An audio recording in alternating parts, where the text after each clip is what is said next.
Hi and welcome to Clan TV. Today we are joined by our number 4, Sam Zajac. Hi Sam. Hi Kirsty. How are you? I'm fine, how are you? I'm okay, thanks. For those who don't know, this is Sam's second season with the Clan. Prior to that, you also played in the IHL for the Newcastle Vipers. Yeah. How have you found your time so far at the Clan? It's by far the most professional setup I've ever played for. And it's a really great city. Obviously, we've got a lot of really talented players, a lot of skillful players, and it's been really great so far. Good. And prior to joining the IHL, where did you play? The year before I joined Newcastle, I played in the EPL for Basingstoke, and the year before that was in Telford. And you played with Ryan Watt. Was that in Basingstoke or both Basingstoke and Telford? I never played with him. I lived in the same town as him, so I've seen him around quite a bit. Right. So you're living with him this year as well, eh? Yeah. How unlucky are you right now? No, I'm kidding. But you did know him, so that was a good thing. And you guys are obviously roommates, and now you're on the same team. Yeah. So, I mean, what do you think of Ryan's game so far this season? Because this is the first time for him in the IHL. You know, he's coming up. How do you think he's getting on with it?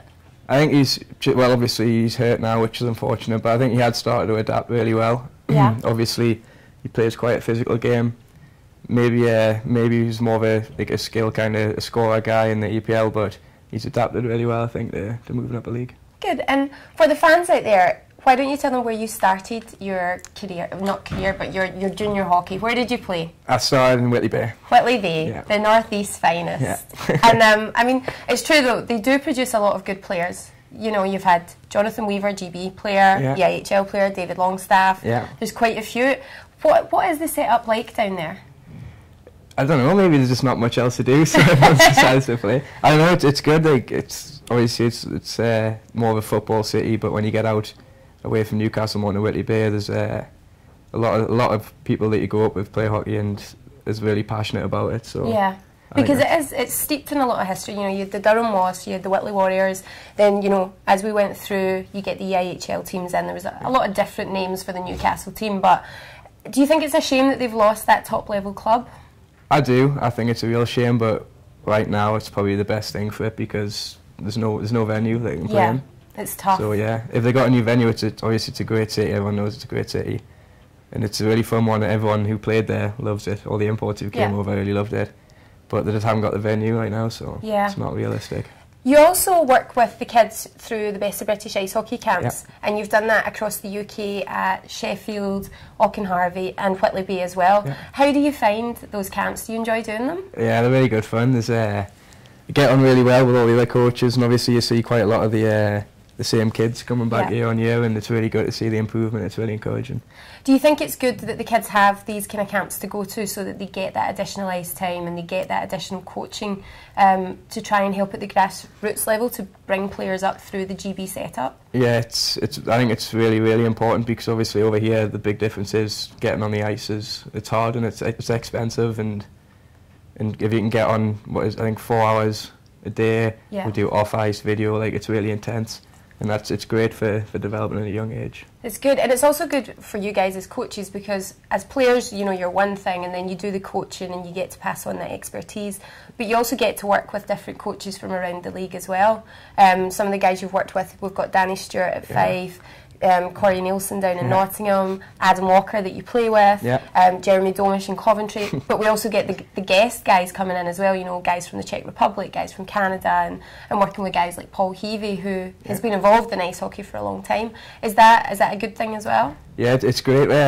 When we're in the coaches' room, you get all the different opinions and all the different discussions. Like Heavey, he loves all like the conversation, obviously, you know that, and like learning from. We had a Slovakian guy, Peter, over this year, and they were just talking non-stop, and you get Corey, who again he's different the way he coaches, so it's good when you see all the different approaches come together. Good. And how do you think your season has gone so far this year? If you compare it to, you know, this time last year, you're obviously getting more ice time, you have been, you know, with the defensive guys, and it's been a bit of a struggle, but you've really done well, and, you know, to compare you, for me, last year to now, I think, you know, it's 100% stepped up a gear. Would you agree, or? Yeah, well, personally, I didn't feel like I had a very good year last year. I couldn't really get into it as much as I wanted to do. I don't know, nothing really seemed to be going right. But then, obviously, team-wise, we're probably not where I want to be right now. we're coming off the back of a very good result. Hopefully we can kickstart off that.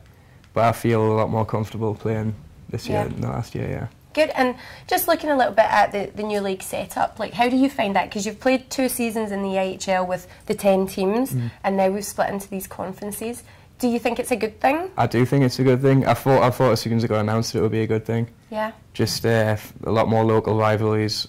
Well, no, like we don't get sick of playing the same teams, so I know everyone was saying that the fans might get sick of watching the same teams, but it's been unbelievably competitive. So I think it's a really good thing for the league, yeah. I think I would agree. I mean, even though we've seen a couple of the same teams twice already, and some teams we've not even seen once yet, it is really competitive. You just don't know what way it's going to go. Yeah. How do you prepare for these games? Do you have any superstitions, or is there anything you do? I have more of a routine than a suspicion kind of thing. Like me and Garrett, like we'll go to the gym on like late on a Friday night before the weekend, or Thursday night we'll play on the Friday. Have like a little focus session, and then just game day. It's just little things, doing everything the same. Yeah. So if it works for you one week, maybe you keep it going until it doesn't work. But nothing's really set in stone. I'm not that superstitious. No, you're quite feisty on ice. You've got a bit of a reputation, and you've definitely become a fan favourite. When you go out, do you just think about playing the game, or do you have your own kind of game plan of how you're going to approach, you know, the opposition? You're always aware of who you're on the ice against. Like, you know, like if you're on against more of like the skill guys, you're probably going to not give them as much time as maybe other guys. But now I try and approach every game pretty much the same, yeah. And if we're playing a Belfast or if we're playing one of the lower teams, yeah, you've always got to give it 100%, as we've seen this year, losing against a couple of the supposed lower teams. And looking forward, life after hockey, we ask this to a lot of the guys, or even if you weren't a hockey player, what kind of thing would you do? What would be your ideal job? I seem to change my mind pretty much every week about that. I'm not sure. I did like a personal trainer kind of course this summer, so maybe something to do with that. My brother does that as well, so when he's back home, maybe something along those lines. But yeah, no plans really. No plans. Lots of years left in you yet for hockey. Hopefully. Yeah. Well, thank you for joining us, Sam, and good luck with the rest of the season. Thank you. Thanks, guys.